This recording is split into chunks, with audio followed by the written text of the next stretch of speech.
Jemal, bienvenue sur la ligne de front. Jemal, votre pays est en guerre. Comment vous la vivez? Aujourd'hui, j'ai le cœur meurtri.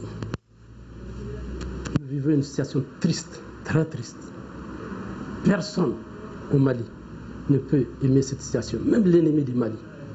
Le Mali passe en train de passer des moments difficiles, très difficiles. Mais grâce à Dieu, nous allons le surmonter.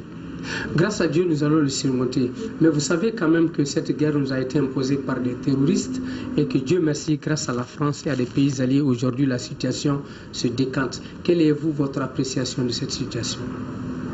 Aujourd'hui, nous sommes en train de sortir de la guerre, Dieu merci, grâce à la France, grâce aux amis du Mali. Le Mali est un grand pays. Un pays qui a toujours surmonté les difficultés. Et cette fois-ci, nous allons les surmonter également. Quelle appréciation faites-vous de cette présence des ennemis du Mali, comme les terroristes dans notre pays? Ce sont des ennemis du Mali. Il n'y a pas de Maliens qui sont parmi les terroristes. Certes, il y a des égarés qui font partie de ces terroristes, mais ce n'est pas des vrais Maliens. Au Mali, ici, on sait qui est qui, on se connaît. Tombouctou, on sait qui est qui. À Gao, on sait qui est qui. À Kidal, on sait qui est qui. Les terroristes sont des ennemis du Mali. Le Mali n'a pas besoin de terrorisme. Le terrorisme, on entendait ça à la télévision, à la radio. On n'a jamais imaginé un jour que ce serait dans notre pays. Malheureusement, aujourd'hui, grâce à la France et aux amis du Mali, on est en train de les éloigner du Mali, de les écarter du Mali. Comment vous appréciez cette situation de guerre sur les affaires, justement? Nous vivons une situation déplorable sur le plan économique. Nous sommes ceux qui approvisionnons Tombouctou, Gao, Kidal.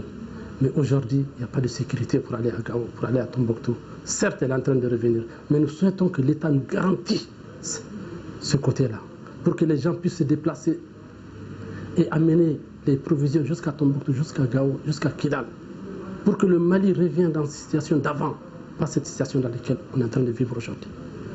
Vous pensez que c'est aussi facile? Mais avec la volonté, tout est possible. Nous allons les surmonter. Les autorités sont en train de bien faire. Ils sont en train de faire beaucoup de choses. L'armée en train de se battre vraiment pour éloigner ce malheur qui est tombé sur nous. Ce malheur nous a été imposé. La guerre, personne ne veut la guerre. Personne ne veut la guerre. Mais elle a été imposée au Mali. Elle a été imposée à la France, à nos amis aussi. Une chose c'est d'être dans la guerre, une autre c'est d'en sortir. Comment vous prévoyez de sortir cette guerre-là pour ravitailler les populations jusque dans les téléphones du Mali, à Kidal, Gao, Tombouctou, un peu partout, Mopti? D'abord, au niveau de l'État, le patronat, qui est la chambre principale des opérateurs économiques, a demandé aux opérateurs économiques, à travers la chambre de commerce et d'industrie du Mali, de recenser les problèmes des opérateurs économiques. Nous avons fait nos doléances qui ont été recensées, les jeunes opérateurs ont fait. Nous avons remis ça à la chambre de commerce. La chambre de commerce en a retourné ça au niveau du patronat. Le patronat aussi a remis aux autorités. Et nous souhaitons que ça ne soit pas dans les tiroirs restés. Notre souhait aujourd'hui, c'est d'organiser un grand forum du secteur privé avec la présence de tous les acteurs du secteur privé, à savoir la douane, les impôts, tous ceux qui sont dans le secteur privé, avec leurs partenaires, comme je viens de la douane, les impôts, tout ça là. Et demander vraiment quel est le problème. Chacun n'a qu'à dire son problème. Ne pas dire chaque fois il faut l'écrire, il faut le déposer. Peut-être qu'il y aura sans suite. C'est tout. Au nord, il y a eu beaucoup de situations d'accusations, de fausses accusations. Mais malgré tout, il faut aller quand même vers la réconciliation. La réconciliation, elle est nécessaire. Parce qu'après la guerre, il y a toujours les hommes qui vont s'asseoir pour discuter. Ça, c'est une obligation. La réconciliation, elle est obligatoire. Aujourd'hui, on entend partout qu'il y a des exactions, il y a ça, tout ça, c'est des histoires. C'est vrai, il y a trop de problèmes. Mais le peuple malien, c'est un grand peuple. Nous allons surmonter tous ces problèmes. Président, la réconciliation, d'accord, mais il y a des hommes et des femmes qui ont été meurtris, qui ont été violentés et autres par le MNLA, parce que c'est par sa faute que ces gens-là sont venus. Qu'en dites-vous? Le MNLA, là, ils existent sur les plateaux de télévision en Europe. Nous, particulièrement, je dis bien, nous, Maliens, on ne connaît pas les MNLA. Le MNLA, ils existent sur les plateaux de télévision en Europe. On nous a imposé le MNLA.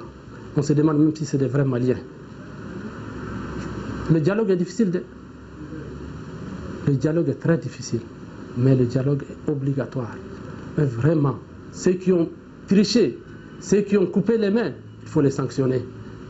Il ne faut pas les confondre avec un autre qui n'a rien fait. Donc celui qui a pris les armes contre son pays doit payer pour ça.